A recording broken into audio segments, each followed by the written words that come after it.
So there's these wonderful animals in Uruguay called carpinchos, and it's in English they're called capybaras, and so it's the world's largest rodent. It literally looks like the ROUSs from The Princess Bride. They're large rodents, and they have teeth like a beaver, and they walk on all 4 feet, and they probably weigh 60 pounds, and they roam around the wild, but as well some people have them as pets and some people eat them. And so I don't think I ever ate carpincho, but I definitely saw them in the wild and saw a man who had one as a pet, and he could like make it stand on its hind legs and kind of dance with it and things like that.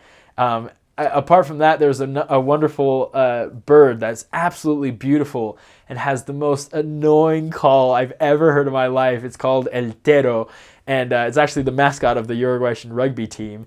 And it's a beautiful bird. It has this beautiful black feather and then a gray coat and a white belly. But they have this loud, like seagulls turned up a notch kind of screech.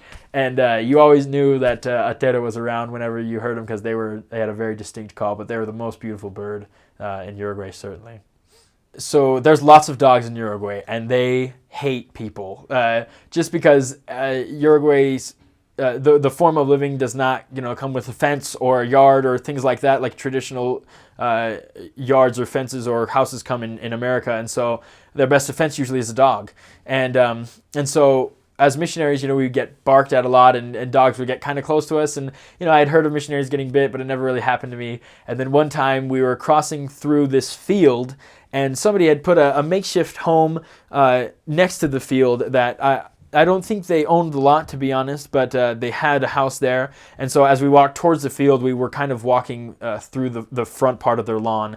And the dog comes out, and it was barking at me, and what I would do is I would hold my scripture taste down just to form a barrier, and in Uruguay you would go or something like that, and so I would make that noise, and the dog kind of backed off, and so I went to keep walking, and then he came up behind me and bit me on the leg, and I still have the scar from it over here, and it bled pretty well, and had to make sure that I had a good shot, or a recent shot for, oh my gosh, what's it called? Rabies. Oh, a recent rabies shot, thank you.